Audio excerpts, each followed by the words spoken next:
নমস্কাৰ বন্ধুসকল, আপোনাৰ গাঁও বা চহৰখন চাফানে? নিশ্চয় চাফাই হ'ব। কিন্তু ৰ'ব, আপোনালোকে ভবাতকৈও এখন পৰিষ্কাৰ গাঁও আছে আমাৰ উত্তৰ পূৰ্বাঞ্চলত, যিখন এছিয়া মহাদেশৰ আটাইতকৈ পৰিষ্কাৰ গাঁও। এই দৃশ্যটো চাওক, এইটোও কোনো ইউৰোপ বা আফ্ৰিকাৰ দৃশ্য নহয়। এইখনো এখন উত্তৰ পূৰ্বাঞ্চলৰে অতি ধুনীয়া গাঁও, যিখন এছিয়াৰ প্ৰথমখন সেউজীয়া গাঁও। কি গাঁও দুখনৰ বিষয়ে জানিব নিবিচাৰে নেকি? যদি বিচাৰে তেন্তে প্ৰথমখন গাঁও মেঘালয় ৰাজ্যৰ ইষ্ট খাছী ডিষ্ট্ৰিক্টত অৱস্থিত আৰু এই গাঁওখনৰ নাম মাওলিননং। এই গাঁওখনক 2003 চনত ডিস্কভাৰ ইণ্ডিয়া মেগাজিনখনে এছিয়াৰ আটাইতকৈ পৰিষ্কাৰ গাঁৱৰ খিতাপ দিছিল। আপুনি যদি কেতিয়াবা তালৈ যায় তেতিয়া দেখিব যে গাঁওখন সঁচাকৈ কিমান বেছি পৰিষ্কাৰ। গাঁওখনৰ ৰাস্তাৰ কাষত প্ৰায় সকলো ঠাইতে বাঁহেৰে বনোৱা সুন্দৰ ডাষ্টবিন আছে। যিকোনো আৱৰ্জনা বা আপুনি খোৱা পানীৰ বটলটো আপুনি তাত পেলাব লাগিব। এই গাঁওখনৰ চাফ চিকুণতাৰ অভ্যাস বহুত আগৰে পৰা চলি আহিছে। ইয়াত প্ৰত্যেক দিনেই গাঁওবাসী ৰাস্তালৈ ওলাই আহি গাঁওখন চাফ চিকুণ কৰে আৰু যি নাহে তেওঁৰ ফাইন লোৱা হয়। চাওক কিমান সুন্দৰ আৰু শৃংখলাবদ্ধ এই গাঁওখন।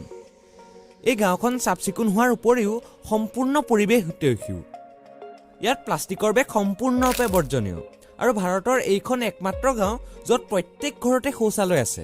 কিছুমানে এই কথা শুনি ভাল পাব আৰু কিছুমানে বেয়া পাব যে এই গাঁওখন সম্পূৰ্ণৰূপে ধূম্ৰপান মুক্ত গাঁও। আপুনি মাওলিননঙলৈ যোৱাৰ আগতে এইটোও জানি লওক যে তাত পৰ্যটকে যি আৱৰ্জনাৰ সৃষ্টি কৰে তাৰ চাফাইৰ কাৰণেও পৰ্যটকৰ পৰাই ডনেশ্যন তোলা হয়। মাওলিননঙৰ পৰিষ্কাৰ পৰিচ্ছন্নতাত সোণত সুৱগা চৰাই প্ৰত্যেক ঘৰে ঘৰে সুন্দৰ ফুলৰ বাগিচাও আছে, যাৰ বাবেই হয়তো এই গাঁওখনক ভগৱানৰ নিজৰ বাগিচা বুলিও কয়। এই গাঁওখনৰ ঠায়ে ঠায়ে কিছুমান সুন্দৰ ট্ৰি হাউচৰ লগতে স্কাই ভিউ পইণ্টো আছে, য'ৰ পৰা এটা বৰ সুন্দৰ স্কাই ভিউ পোৱা যায়। ইয়াত উঠি আপুনি বাংলাদেশৰ এক সুন্দৰ দৃশ্য উপভোগ কৰিব পাৰে। এই গাঁওখনত খাচী সম্প্ৰদায়ৰ লোকে বসবাস কৰে আৰু এই গাঁওখনৰ আন এটা মন কৰিবলগীয়া দিশ হ'ল ইয়াৰ শিক্ষিতৰ হাৰ। 2014 চনলৈকে ইয়াৰ শিক্ষিতৰ হাৰ 90% আছিল, যদিও বৰ্তমান ইয়াৰ শিক্ষিত হাৰ 100%। এই গাঁওখনৰ প্ৰধান খেতি হ'ল তামোল খেতি। হয়, ইয়াত প্ৰধানত তামোলৰ খেতি কৰা হয়। ৰ'ব, এই গাঁওখনত কেৱল সুন্দৰতা আৰু চাফ চিকুণতাই নাই। আপুনি এই গাঁওখনলৈ গ'লে ইউনেস্কোৰ দ্বাৰা ৱৰ্ল্ড হেৰিটেজ ছাইট হিচাপে চিহ্নিত ডাবল ডেকৰ লিভিং ৰুট ব্ৰিজো চাব পাৰিব। এই গাঁওখন শ্বিলঙৰ পৰা 100 কিলোমিটাৰ দূৰত্বত অৱস্থিত আৰু আপুনি ইয়ালৈ যাওঁ বুলি ভাবিলে জুনৰ পৰা ছেপ্টেম্বৰ মাহ উপযুক্ত সময়। দ্বিতীয় গাঁওখন হ'ল নাগালেণ্ডৰ কহিমা ডিষ্ট্ৰিক্টত অৱস্থিত খোনোমা গাঁও।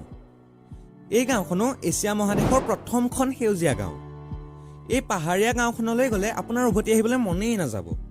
ড্ৰোন ভিউৱেৰে চালে গোটেই সেউজীয়া অঞ্চলটোৰ মাজত ঘৰবোৰেৰে এটা বৰ স্বৰ্গ সদৃশ পৰিৱেশ সৃষ্টি কৰে।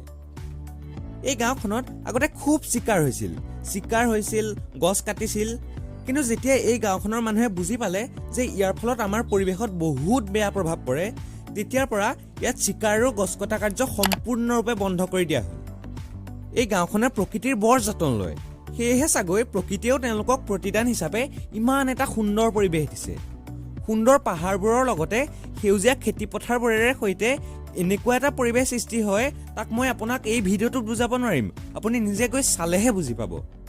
1998 চনতে এই গাঁৱৰ সেউজীয়া হোৱাৰ যাত্ৰা আৰম্ভ হৈছিল Khonoma nature conservation and tragopan sanctuary বা চমুকৈ KNCTS গঠনৰ দ্বাৰা, যি এই গাঁৱত চিকাৰ সম্পূৰ্ণৰূপে বেন কৰি দিছিল। আৰু আশ্চৰ্যজনকভাৱে চিকাৰ এই অঞ্চলৰ এটা সংস্কৃতি আছিল, কিন্তু সিহঁতে প্ৰকৃতি ৰক্ষাৰ বাবে নিজৰ সংস্কৃতিকো বৰ্জন কৰিছিল। এতিয়া সকলোৱে চিকাৰৰ সলনি খেতি কৰে। 1990 চনৰ পৰা প্ৰায় 20 বছৰ ধৰি কঠোৰ পৰিশ্ৰমৰ ফলত এই গাঁওখন স্বৰ্গত পৰিণত হ'ল। সময় পালে আপোনালোকে এই অঞ্চল দুটালৈ এবাৰ নিশ্চয় যাব। বন্ধুসকল, নৰ্থ ইষ্টত এনেকুৱা আৰু বহুতো সুন্দৰ সুন্দৰ ঠাই আছে। এইবোৰৰ বিষয়ে ভালদৰে জানিব বিচাৰে নেকি? যদি জানিব বিচাৰে তেন্তে চেনেলটো ছাবস্ক্ৰাইব কৰি থ'ব।